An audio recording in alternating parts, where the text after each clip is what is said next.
आज हम पढ़ेंगे आपका पार्ट नंबर 10 11th क्लास का। और पार्ट नंबर 10 है आपका संविधान का राजनीतिक दर्शन के बारे में। हम MCQ करेंगे और साथ में ही हम एक वाक्य भी करेंगे। तो देखते हैं कि संविधान के दर्शन में, संविधान के राजनीतिक दर्शन में पहला प्रश्न कौन सा है। तो हम करते हैं पहला प्रश्न MCQ में। पहला है कि हमारे संविधान में बात कही गई है मजबूत केंद्रीय सरकार की। आ नंबर ऑप्शन है मजबूत केंद्रीय सरकार की। बा नंबर ऑप्शन है मजबूत समाज की। शा नंबर ऑप्शन है धर्म की। और दा नंबर ऑप्शन है उपरोक्त सभी। तो हमारे संविधान में बात कही गई है, तो इसमें से कौन सा जो प्रश्न आंसर है वो सही होगा। तो आ नंबर का आपका राइट होगा। हमारे संविधान में बात कही गई है मजबूत केंद्र सरकार की।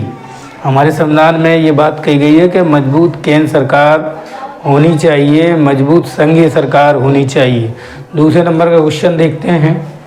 दूसरे नंबर का क्वेश्चन है आपके पास, संविधान के विशेष प्रावधानों के अंतर्गत विधायिका में सीटों का आरक्षण किया गया है। संविधान के अंदर SC ST OBC को जो रिजर्वेशन दिया गया है वो विशेष प्रावधान किया गया है, 16(4) में किया गया है। तो किन लोगों के लिए किया गया है, ऑप्शन में देखते हैं।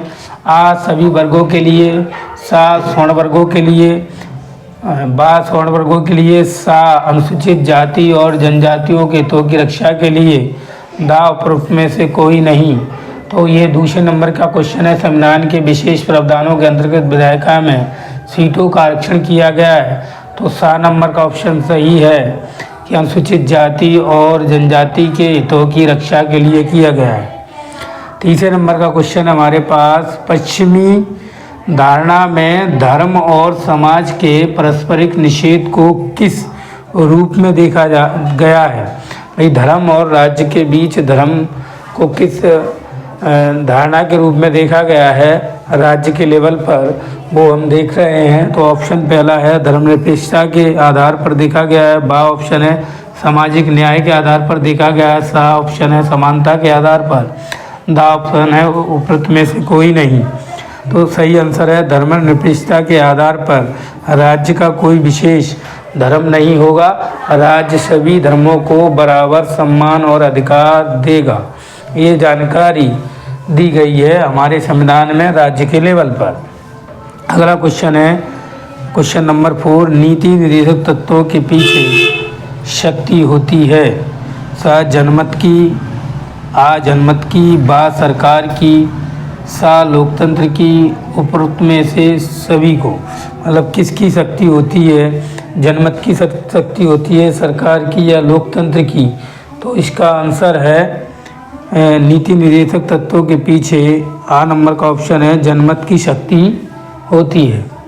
अगला है क्वेश्चन नंबर 5, कौन से अधिकार समाप्त या कम नहीं किए जा सकते। संविधान के अंदर कौन से अधिकार हैं जो समाप्त या कम नहीं किए जा सकते। ऑप्शन देखते हैं हम। पहले नंबर का है विधिक अधिकार, बा नंबर का है मूल अधिकार, सा नंबर का है उपरोक्त दोनों अधिकार, और दा नंबर का है उत्पन्न से कोई नहीं। तो जनमत कौन से अधिकार समाप्त या कम नहीं किए जा सकते। तो आंसर होगा आ नंबर, आंसर होगा आपका बा नंबर। मूल अधिकार जो है वो कम नहीं किए जा सकते और समाप्त नहीं किए जा सकते। मूल अधिकार की जिम्मेदारी न्यायपालिका सुप्रीम कोर्ट की लगा के रखी है संविधान के तहत। अब हम पढ़ेंगे एक वाक्य और एक वाक्य देखेंगे अपने 11th क्लास के पार्ट में, संविधान का राजनीतिक दर्शन वाले पार्ट में। पहला क्वेश्चन कौन सा है देखते हैं। पहला प्रश्न है सांस्कृतिक विशिष्टता की अभिव्यक्ति का अधिकार कौन सा अधिकार होता है। तो आंसर है समूहगत अधिकार होता है। सांस्कृतिक विशिष्टता की अभिव्यक्ति का अधिकार जो है वो समूहगत अधिकार होता है।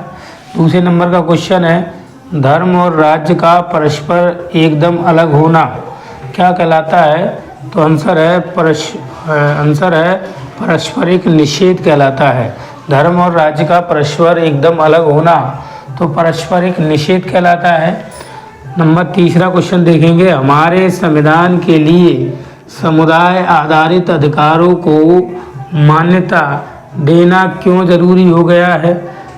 ताकि आंसर है ताकि कोई समुदाय दूसरे पर प्रभुत्व स्थापित ना कर सके। हमारे संविधान के लिए समुदाय का आधारित अधिकारों की मान्यता देना क्यों महत्वपूर्ण है? ताकि कोई समुदाय दूसरे समुदाय पर प्रभुत्व स्थापित ना कर सके। चौथे नंबर का क्वेश्चन है, भारतीय संविधान की प्रस्तावना में वर्जित 4 आदर्श वाक्य कौन से हैं? तो पहले आंसर है पहले नंबर का स्वतंत्रता, समानता, दूसरे नंबर का, तीसरे नंबर का न्याय और चौथे नंबर का बंधुता। ये हमारे संविधान में 4 आदर्श वाक्य हैं। कौन कौन से? स्वतंत्रता, समानता, न्याय और बंधुता। स्वतंत्रता, समानता, न्याय और बंधुता ये हमारे संविधान में 4 आदर्श वाक्य कहलाते हैं।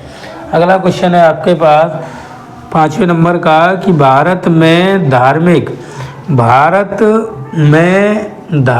स्वतंत्रता क्या है? तो आंसर है भारत में धार्मिक स्वतंत्रता का अर्थ है व्यक्ति और समुदाय दोनों की धार्मिक स्वतंत्रता। भारत में धार्मिक स्वतंत्रता का क्या अर्थ है? तो व्यक्ति और समुदाय दोनों की धार्मिक स्वतंत्रता होनी चाहिए। वो किसी भी धर्म को मानने के लिए हमारे संविधान के अकॉर्डिंग स्वतंत्र है।